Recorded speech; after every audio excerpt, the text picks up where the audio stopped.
This is James Corbett of the Corbett Report. It's the 2nd of April 2009, and joining me on the line is Gerald Celente. Gerald Celente is an author, lecturer, and trends forecaster who founded the Trends Research Institute in 1980. His amazingly accurate predictions have included correctly forecasting the October 1987 stock market crash, the fall of the Soviet Union, and the Panic of '08. Mr. Celente, thank you for taking the time out of your busy schedule to talk with me today on the Corbett Report. Oh, James, it's my pleasure.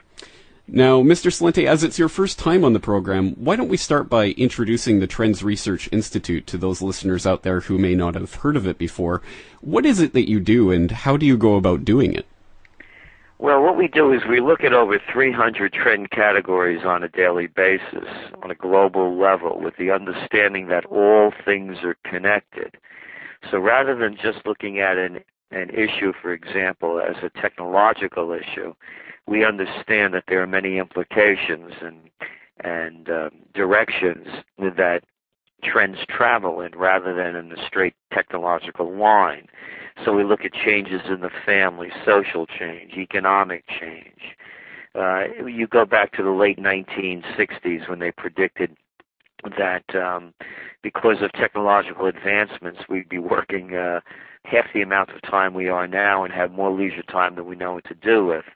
And they were wrong because they failed to take in the accounts of geopolitical, social, and economic changes and only looked at it through a technological lens. The same true with the economy. They failed to look at all the other interrelated trends that are affecting the economic trend.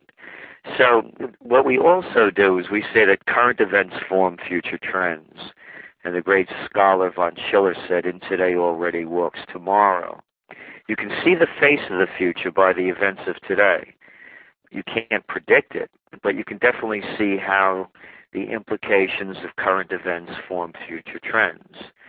And we're political atheists. We don't take sides. We don't look at things through an ideological lens. We just give the diagnosis and let the data speak for itself.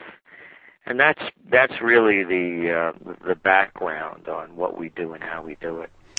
Well, certainly, as I mentioned before, you've had some amazing success with your trends forecasts in the past, and I invite my listeners to go check those out at trendsresearch.com to find out more about the Trends Research Institute and what you do.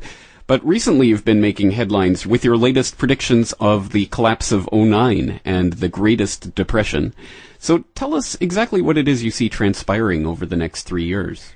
Well, the next shoe to drop in the real estate sector is going to be commercial. We're looking at what's going on in the retail sector with all these vacancies. Who's going to rent them? The answer is no one.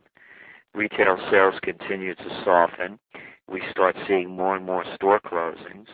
And you're going to see more bankruptcies, just like we saw in '08. We're going to see more in '09. So that's only in the retail sector. Then you look at the commercial sector of real estate and all of the office buildings that are not going to be utilized. They're going to start seeing vacancy rates increase probably to 25-30% rates. And the answer becomes, who's going to rent all this vacant office space? The answer is no one. So that sector is much more leveraged, for example, than the so-called subprime problem.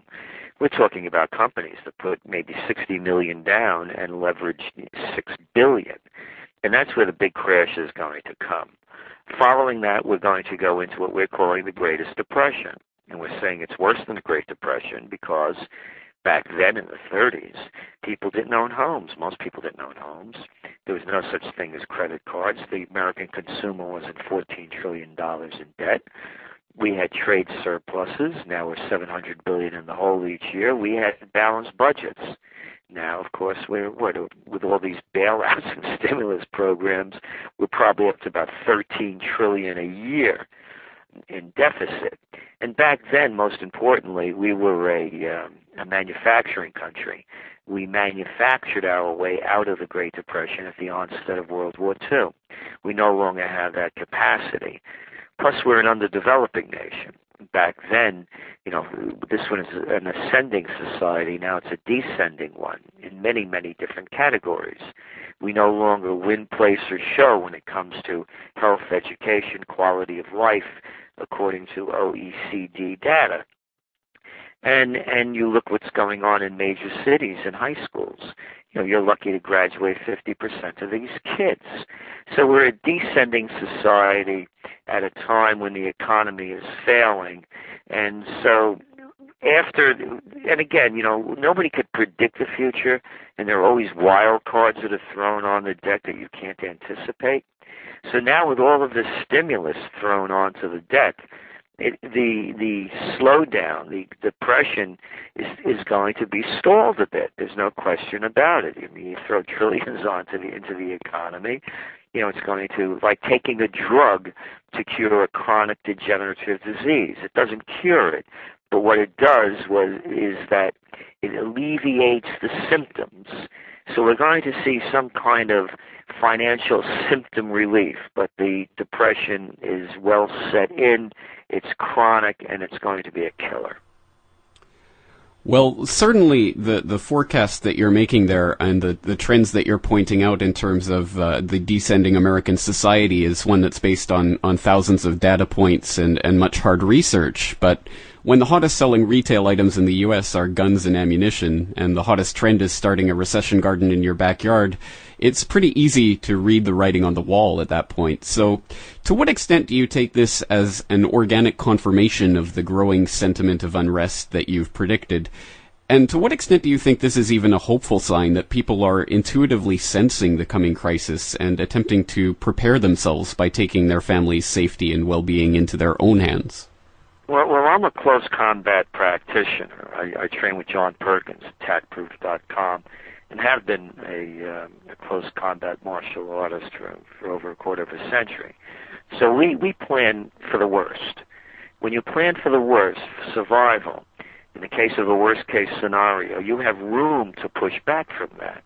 If you're only hoping for the best and something a lot worse than the best happens, you have no room. So we see it as an encouraging sign that people are taking the future into their own hands and not relying on anyone